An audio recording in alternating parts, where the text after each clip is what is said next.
All right, so this lecture will basically be based around answering questions on obscure developing countries. Oftentimes in the Africa topic area, we will see this the most. So I have some few slides at the beginning talking about like African countries in general and like a few tips to start with that. Um, Although like, of course, like all African countries have a different dynamic, different story, different economic issues. So you're going to have to focus on those specifically. We'll talk about targeting those specifically later on in the lecture. But I just want to start off with some tips in general, right? Avoid these fails when talking about Africa, right? Africa is not a country. Do not call it a country. Do not act like they have the same problems, like they have the same issues. Do not overgeneralize issues to Africa. It's a very dangerous thing to fall into. And it shows poorly on you because it doesn't develop nuance in the detail that you should have about a specific country. The people of Africa are not African Americans. They have nothing to do with America, so just remember that. Africa occupies 11.73 million square miles and contains 1.2 billion people. You cannot talk about it as if it's one place, as we said before. You must refer to specific countries or examples in your speech. Right? Don't just generalize. If the speech is about Ethiopia, for example, please be sure to talk about Ethiopia specifically. Ethnic groups is a better term to use than tribes. Tribes connotes primitive, warlike people or Native Americans, and neither is true in that case. So just refer to them as ethnic groups. It's the most politically correct and polite and professional way to refer to ethnic groups across Africa, no matter which country that may be. All right, any questions there? Should be pretty straightforward so far. I just want to remind everyone, if you have questions, just go ahead and say them out loud. Unmute yourself. Don't be shy. I like to treat these lectures as like somewhat of a discussion rather than just me talking the entire time, even though that is like most of it. All right, sounds good. I'll move on. So the colonial economic model was what really caused shifts across Africa, right? Basically, what you saw is it created conflict between ethnic groups because it ensured a need for colonial leadership. So by creating conflict, these colonial powers were like, okay, so now that we're creating conflict between these people across Africa, North Africa, Western Africa, they're going to need someone to unify them. And who better than us who are trying to gain power over these areas in the first place? And so once these people got control of the land, they extracted all of the raw resources from the region, processed them, and sold them across the world for heavy profit, not necessarily in Africa. And even if it was across Africa, they charged exorbitant prices.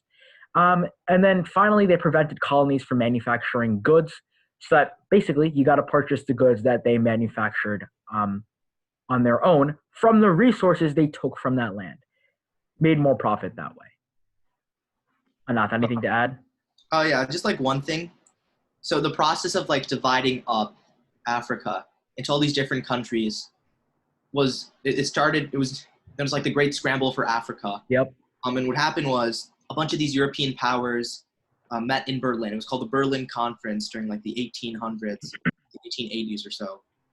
And they basically just divided up Africa, factoring in more economic considerations rather than considerations about other things like, for example, culture or like religion. Yeah, exactly. And so as a result, you'll see in a lot of places, like Nigeria is the perfect example of this. All these different places that haven't healed from like that legacy. And the other thing too is that a lot of these places, even though they're so resource rich because of colonialism, are now too poor themselves to extract these resources. Yeah, and then the resources are oftentimes depleted because of that. So as you can see, that has created a huge change from 1935 to 2020, right? You see this massive area of just like French West Africa, French, you see Algeria, they're controlled by the French, and then you see multiple European powers controlling these areas. So think about this logically, right?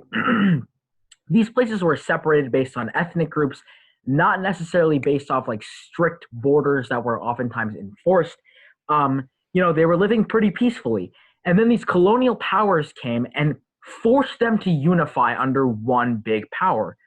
And as you can imagine, that caused problems like among themselves in the first place, right? Forcing people to unify, not exactly a great idea in the first place. And then you like they forced them to split up again. I'm sorry. The 2020 map, as you can see here, a lot more splits in terms of like countries and stuff like that. So you can see like the dynamic here is first they were all together living peacefully, then they were unified into larger groups, so like they were pushed more ethnic groups that had divides prior together for economic reasons, and then they were split apart again. So it's quick changes that like not only depleted resources and left them a little poorer, but also made it a lot harder to create like structural governments and things like that in order to effectively govern these regions. Oh, Steve, can I add one thing to this Yep. slide? If you notice, so like look at Algeria's border, for example, or look at Egypt's. Geographically, that design doesn't make sense. Ethnically, as we've established, that doesn't make sense either. Do you see like how straight some of these lines are? And so I think that's a clear indication of the legacy that's been left then from colonialism. And that's led to a lot of challenges, these quite rigid borders. So for example, when you look at something like the Nile River, for example, that's led to like disputes over water, for example. Yeah, that's a good point. Okay, so next I just kind of want to get into like developing countries in general and how we can address questions about these like populations that are like um, quite unstable because of their like population growth, population depletion, stuff like that. So one source we wanted to highlight was called the Population Reference Bureau. This is a source that usually published like a free 20-page PDF with statistics on like birth and death rates, HIV/AIDS, gross national income, GDP growth for every country in the world, and they did this annually. Unfortunately, that's paid now, so I think it's $10 on their website. They're trying to make some money, I guess. They're like running dry. I don't know if you can find the 2018. It's called the Population Reference Bureau, like I believe fact sheet. Then try to find an old year one and then say like this is the most recent statistic available in like a speech, right? Because um, uh, I think that's like the only thing they have since 2018. But after that, they're starting to charge money. But if you can afford the $10, I think it's a great like fact sheet for any like speech that you might have where you need those recent statistics talking about growth rate, birth rate, stuff like that on obscure countries, and it could help you for the next 4 years, right? So it basically just includes information focusing on like poverty, sustainable development, and stuff like that, which is an essential part in any of these speeches that you might have to answer. So yeah, if you want to visit the website right now, you could try to get acquainted with their publications and stuff like that, and you could let me know if there are any questions. Thumbs up if you want to look through that right now. I don't care either way. If you guys want to take a quick search, take some time off to like just look through it, see if you can find anything interesting, something that can help the group. Let me know. If not, we can move on to. I think for brevity's sake, and also for the sake of making this like I guess a more cogent lecture that's online, I think we should maybe come back to that after we get through like the actual presentation. Yeah, that's a good idea. All right, we're gonna move on then. All right, now let's just talk. Why would large populations be beneficial? Can anyone think of that? Real quick, just like I think places that have really large populations are probably going to have a lot of economic output and probably more power as a result of it. yeah, exactly. So they got a larger workforce, more people are working. That means their GDP as a country is probably higher than, say similar economic statistics, but like a smaller population. Um, that would mean that like they have a bigger workforce essentially, which means more taxes, whatnot. So then why would a large population be detrimental? Why would it be problematic? Although there is a bigger workforce, it kind of depends on different variables, especially if they have had a very recent population boom. That means that there will be more children and people who are dependent and rely on other people for goods, which would cost more money. And it's not like they're really putting anything into the economy, but it would be more of a strain on resources like food, education, and a bunch of other resources. Exactly. So like the strain on resources is a huge part there, right? So let's talk about the advantages and disadvantages. As we talked about, economic power increases. So Anne, nice job with that. They get a large number of consumers, and what that means is that they have a bigger market, right? If those countries have a strong economy with a large population, more companies want to sell their goods there because they know there's more people there to buy the goods in the first place, and that means more profits for that country. Also, potentially, they could have a larger military because they have more people to recruit from, right? And especially if they have this nationalist agenda, everyone's like patriotic there, right? You will typically see like more military enrollment there. Another thing is cultural influence, right? In India, for example, since they have such a massive population, you may notice that Bollywood is incredibly popular across that entire South Asian region. And that's the same thing with America, right? Their population is massive compared to like Mexico and Canada, for example. So like what we have is that like cultural influence, and it spreads very, very quickly. So anything in those cultures will spread quickly. And by having that cultural influence across many other bordering countries, it allows them to like control their populace as well, right? If I control the culture of like my neighboring country, then if I can change the culture of my country, then I can effectively somewhat change the culture of the neighboring country as well. So the disadvantages, of course, are like you have to take care of the larger population, right? So there has to be more factories, offices. There have to be more.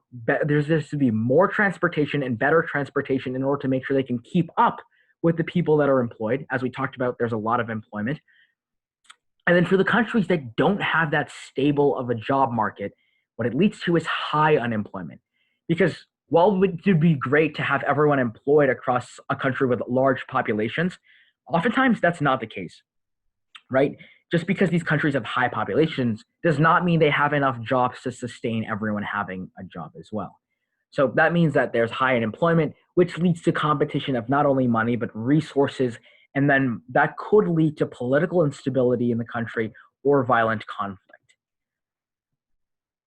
All right, so the significance here is like very, very high. What we need to understand is like typically we can just treat this as like one country thing, but we shouldn't do that. We should make sure that we can impact out to how this impacts the world, right? What this means for like the entire world is that unstable countries could be problematic, especially for like countries bordering the country with like unstable areas and populations and like conflicts, and it can destabilize those neighboring countries. Anath, did you have something to add? Yeah, could you go back to the last slide real quick? Yeah. So I think just just doubling down on the importance of cultural influence, you may think like, why does it matter that your culture spreads to other places? But like, think about it. The McDonald's brand is more recognizable than the cross symbol across the world. And that's an example of cultural influence, right? So one, it increases the familiarity with a country. When you have cultural influence, when people in, let's say, Africa have a positive perception of Bollywood movies, that can oftentimes translate to a positive perception of the country at large, which can lead to, pro-India sentiment or whatever sentiment you want. But also you'll notice that things like English, it's the language of international business, right? A lot of the business norms are followed based on the American model. And so that's examples of cultural influence. So it sounds weird, and you can read more into this with Joseph Nye, who writes a lot about soft power and cultural influence. Yep. It's definitely an interesting thing to consider. And the other thing was, I don't remember where I found the statistic, but it's been told to me several times, the biggest security threat to any country actually, and this is really relevant when we talk about these places with high unemployment, is unemployed males between the age of 18 to 24. They have lots of time on their hands, anger in their hearts, right? And let's be real, these people are pretty hormonal, don't exactly make the best judgment calls always. That's why you see lots of young folks, young males in gangs like MS-13, and you see them in terrorist organizations like Boko Haram. Yeah, and so like when you look at terrorist organizations such as ISIS, one of the key things in Syria and Iraq were like youth unemployment among males was incredibly high. It was like 1 in 4 young males was unemployed in those areas. And so as a result, ISIS promised them a life in the future. They were like, look, you join us, you'll have a job, you'll have a life, you'll have a house with running water and electricity. And they even promised them like wives, for example. And so as a result, ISIS grew its base and it improved its tax base, continued to gain more money, and eventually like took over a majority of like the area that they now have lost. Totally. Also, Um, do you touch up on the CIA World Factbook? yeah, I do. I do. Okay. Hi. The other thing is with cultural influence, like as bizarre as it may sound, right? If I'm an Iranian living in the country, typically I've been spoon fed like America is terrible, America is terrible. But then if I have drinking like Starbucks and eating McDonald's, which isn't exactly like the case in Iran, um, I'm I would be more likely to have a positive image of where those things come from, if that makes more sense. Um, So yeah, let's just look at it today. Basically, the refugee crisis in Syria for the past few years had actually caused like migration problems in the EU. We kind of talked about this in the EU lecture, if any of you attended that. Um, and it caused like rifts within that like union rather than just like Syria. And then Venezuela, many people are seeking asylum from that country. Swollen population of Colombia and other neighboring countries has occurred because of it.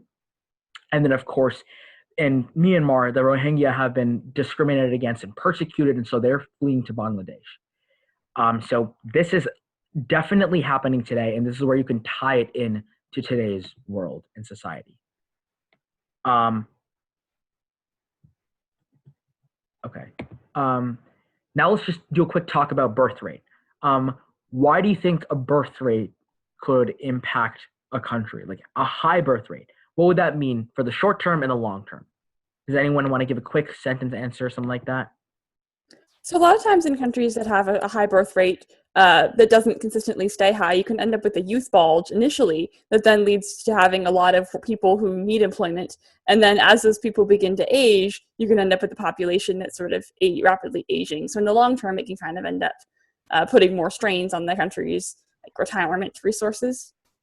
Yeah, exactly. So if you think about all the youth that's working, um, or the youth that's being put into the population, they're not in like necessarily working, and that's also a big thing to bring up because that leads to low tax revenue because of the smaller workforce as the retirees, like as the working population tends to age, and they retire. That leaves a big gap until they have that big workforce again. Then it leads to low economic growth. They significantly reduce disposable income across like the country because they have to care for those children.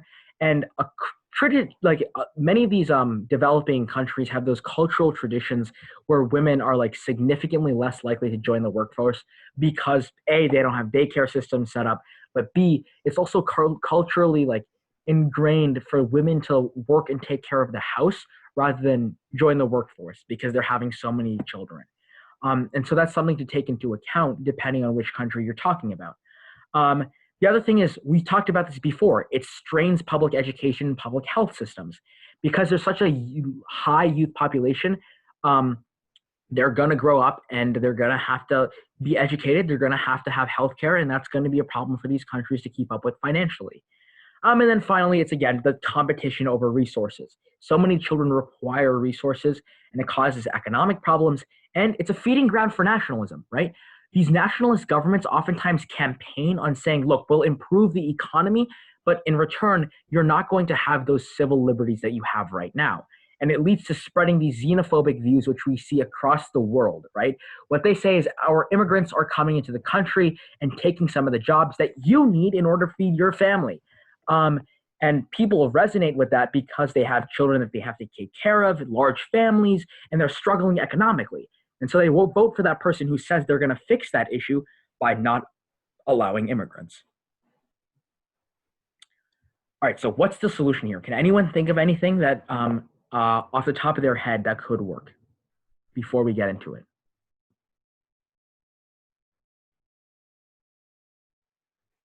All right. Oh, Anant, were you going to say something?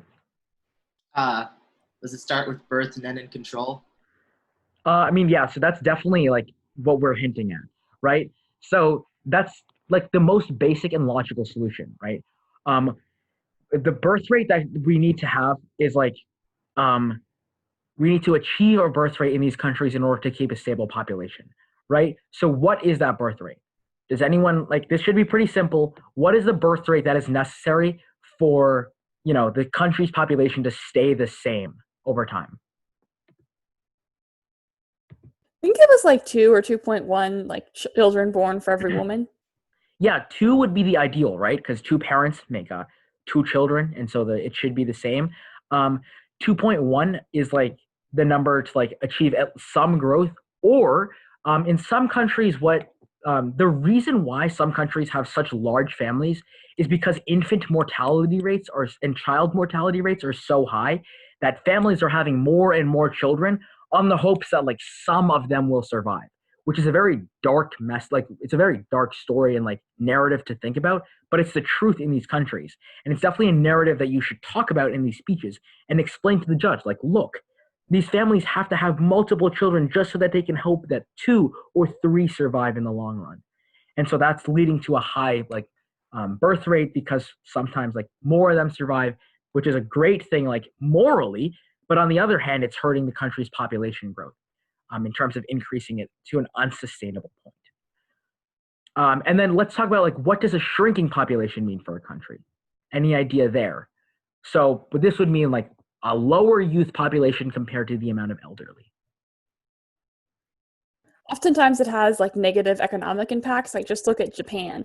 They are having difficulty finding people to enter into the workforce, and the government is having to spend a lot of money on healthcare or retirement benefits for older people.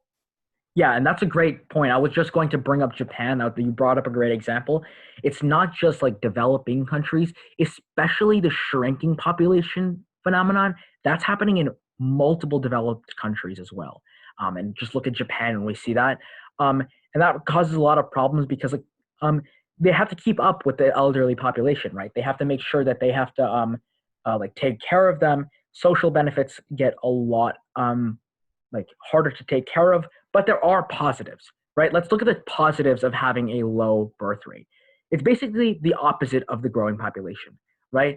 Short-term economic benefits. Families have a higher disposable income because they don't have to spend as much on kids. So that's short-term economic growth, more people spending in the economy. The government does not need to spend as much on transportation and hospitals because, again, their workforce is not as big and massive as it could be with a high birth rate. And then fewer jobs are needed to keep the next generation employed, which is a good thing because it means that unemployment is only going to decrease over time. And that's exactly what happened to China during the one-child policy.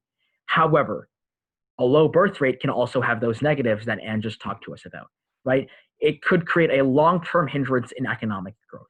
Tax revenue declines because there's a low workforce, and as the older generation starts to retire, the workforce only shrinks, which means tax revenue actually decreases as well.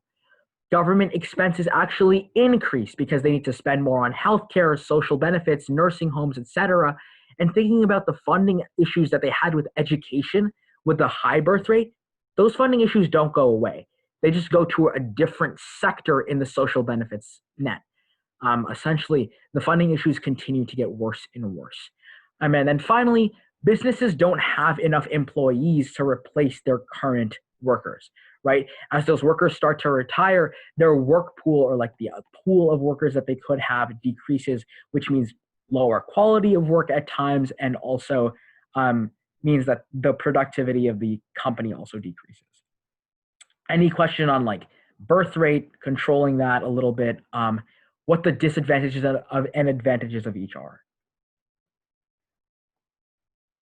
All right, cool. That should be pretty straightforward. Then I just wanted to talk about the causes of a low birth rate, right? The causes of a low birth rate are low economic opportunity and high access to birth control, right? Birth control was a huge point in order to make sure that our birth rate was low, but a low birth rate that's problematic is also happening because of like great access to birth control, which is pretty much a good thing. But low economic opportunity means that they can't afford having more children. And so multiple countries that do this or have this problem go through an economic or financial crisis. And if you had the Population Reference Bureau fact sheet in front of you, you could have answered this question. basically a lot of these countries have gone through financial crises and they can't afford having larger families, and so they have low birth rates. And then finally, they have a lack of social support for working mothers, right? That's a huge part of it. Again, it's that cultural thing. They have to have more reasonable hours, affordable daycare. They have to have men willing to do a fair share of household chores and paid maternity leave, which is not something that they have in many of these countries. And even America doesn't have like a great system for paid maternity leave.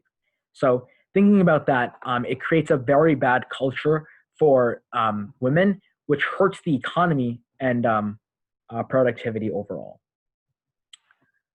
Then I wanted to look at the CIA World Factbook. This is a free resource. Just look up CIA World Factbook and you can search up any country. You can also get it in print, but since it's online and free and like most tournaments are using internet now, I just recommend using that. It has major conflicts, history, the governments of these countries, of economic issues. They have details on like foreign conflicts and foreign policies, as well as culture. So that should be a pretty good resource for you guys to use. I had a drill to do with this, but in the interest of time, we'll come back to it if we have time, but let's just continue. Okay, so in order for development to occur, this is really where you can get into the solvency mechanisms in order to speed up development of countries economically, in order to make sure that, we can have a solution in our speeches that we answer questions with. Three main indicators are healthcare, infrastructure, and education. Healthcare is pretty straightforward logically. You have to have good hospitals, good care in order to increase life expectancy, have a better quality of life, and et cetera. So we'll go and increase more of our knowledge into the infrastructure and education, and we'll focus on women in that education section. So could anyone guess why educating women especially is important to economic growth? Like just knowing what we talked about with like the cultural issues in many of these developing countries, and what education could empower them to do. Increasing labor force participation, which can be increased pretty easily by getting women to have the knowledge and stuff necessary to get a job, is a great way to boost economic growth. Yep. Increasing labor participation, that's a good one. I see in the chat, it's just like they can get more jobs and push more capital into the economy. And yeah, that's definitely a great idea. And like that's the big principle behind it, right? Many of these women currently aren't working in these developing countries. And so we've seen that educating women provides a 1.5 to 1.9% increase in GDP, right? That doesn't sound like a lot, but that's like a lot of money when you talk about billions of dollars or trillions of dollars, even hundreds of millions of dollars. 1.9%, that's like almost 2%. That's a lot of money. So it could help the government a lot and the country a lot in terms of economic standing. Steve, here's the other reason why I think when you invest in women, that means they'll typically invest in their children, right? And so you're also investing in the future when you invest in women as well. Yeah, so I have a slide on that just a little bit after this. Like children tend to be healthier with women earning more and making more and participating in the economy, and we'll get into that too. But I just wanted to get into the why behind this, right? So 1 year of education raises a woman's income by 10 to 20%, whereas in comparison, 1 year of education only raises a man's income by 5%, or 5% less, right? So educating women directly puts more money into the economy. And then businesses are more productive when they can choose between a greater range of qualified workers. So again, we drive back to that labor participation and increasing that employment pool, right? If businesses have to choose between only men, like that is like half the population, right?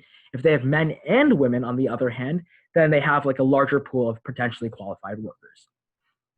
And then educated women have fewer children. So this could solve the issue with like birth rates that are being incredibly high in some developing countries. And the reasoning behind that is because women are the ones that bear the risks of childbirth and the labor of raising children, right? Most women in the developing world do not want as many children as they have. Again, this ties back to the child and infant mortality rates. One study in Zambia found that educating women about birth control reduced the birth rate by 57%. And so like when I asked like Anant the solution to this, he said, does it end with control, start with birth? There we go. Birth control is the solution there. Um, and then when families have fewer children, they have more money to spend, and the children are more likely to attend school. Again, what Ananth was hinting at. These women are earning more, which means that they can take care of their children more, because, again, of that cultural background where these women are forced to like take care of the entire family. So they're spending more on their children, who are more likely to attend school, do better in school.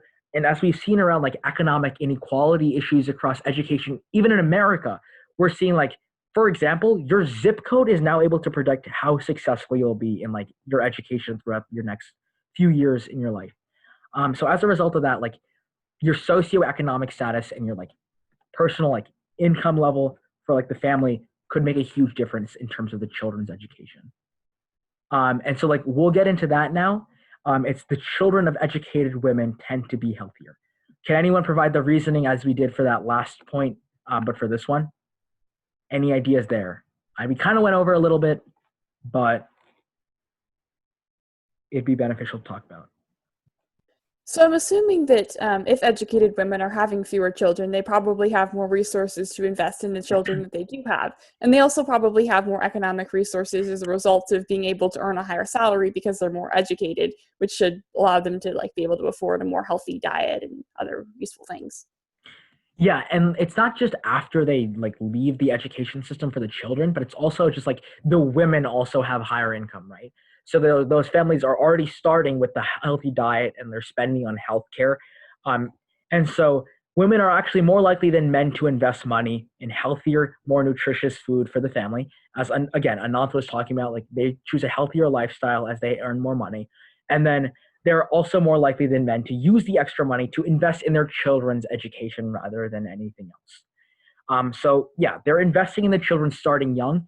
And then as Anne pointed out, as these children grow up and have a better education, they're able to afford healthier food themselves. And it kind of starts a better, healthier cycle for the entire country. So then I would just want to talk about like that third point in that tips for global development, HIE, healthcare infrastructure, education, especially for women.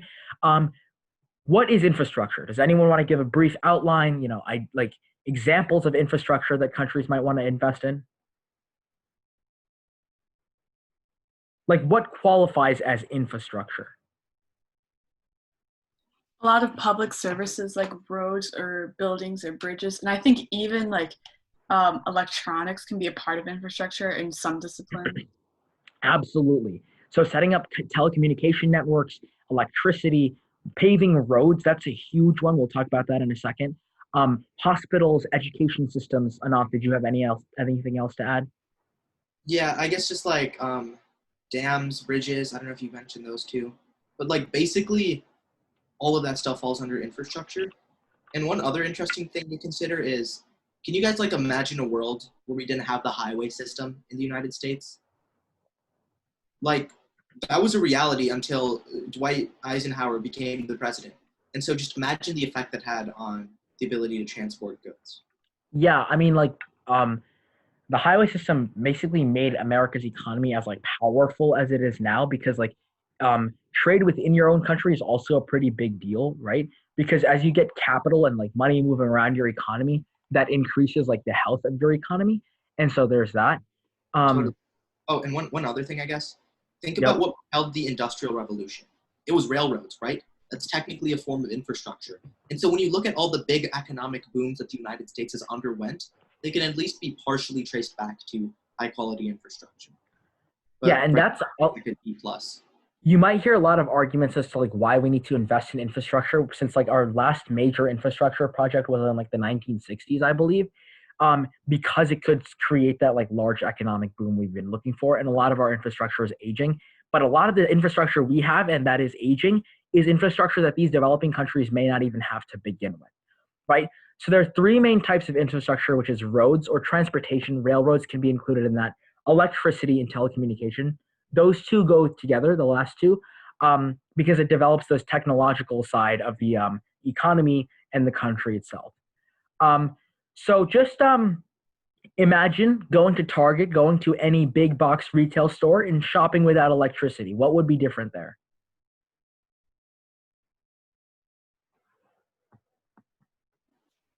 Any of you guys phone junkies? Could you charge your phone? Yeah, what could you do? I mean, think about this. Not only could you like not like um lights, you could only shop in the day, right? So like the economy is only very functional in the beginning of the day. You can't really work in the night. During the winter, don't you're not going to have heating or anything. So like it's very very difficult to run in a market where like it's very cold. Or if it's very very hot, it's uncomfortable to people, and they might prefer shopping a little bit later, which only leaves them like a 2 to 3 hour window until it gets very very dark or it's very very hot. So that's something to think about. And then payment, if there's no electronics involved, your banking is basically like non-existent, right? It's a cash-based economy, which has been proven to increase crime rates across countries because like it's less secure. Here's the other thing I guess you can think about. Um, there's the environmental impact of it too, right? So you require a lot more resources to maintain homeostasis um, if you don't have electricity in a lot of like areas. And usually you'll have like really like people will like burn coal, for example, to get heat, which is not great for the environment. And so almost counterintuitively, when you develop your electric grid, when you electrify the country, quite literally, um, it's also good for the environment. Yeah. And then again, like a lack of reliable electricity would affect a country's economy.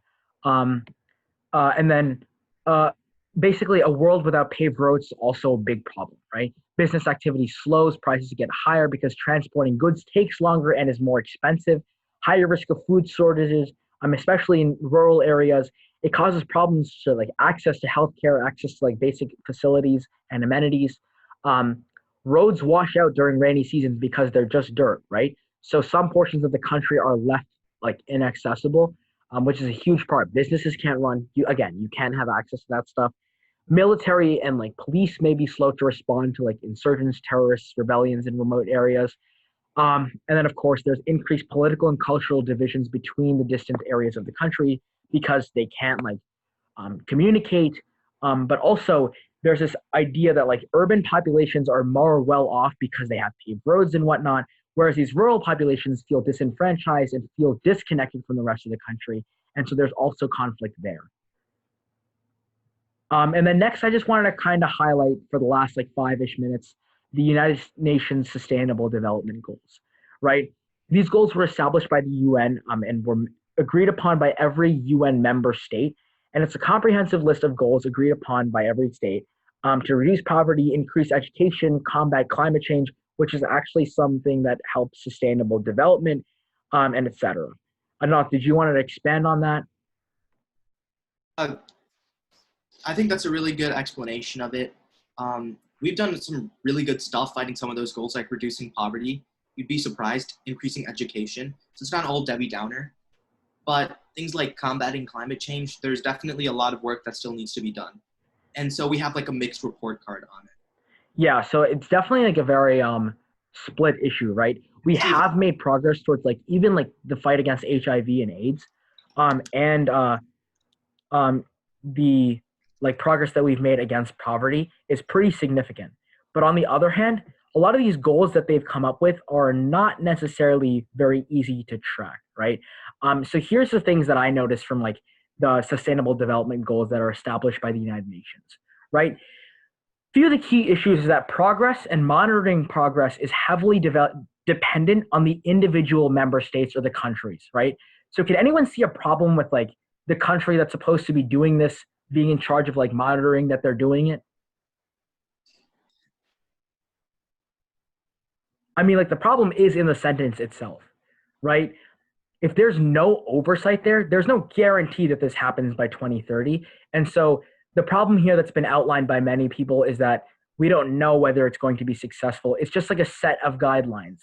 And then the other aspect of this is that spending is predicted to be around $5 to $7 trillion annually, or total, it's $200 trillion. So that's a lot of money. And so a lot of these developing countries aren't necessarily able to take on any like economic burdens that big. And as a result, like working with international like organizations is it's difficult, but is necessary. So many countries are looking towards that. And then the other thing is that we've realized that progress is not swift enough. Like, we've made progress. The United Nations explained that in their report, but to get this all done by 2030, there needs to be more swift action and actually significant changes in how we're taking things. And then finally, they're not abided by law to complete any of this by 2030. So countries are, and I quote the United Nations, expected to establish a national framework to achieve these goals, right?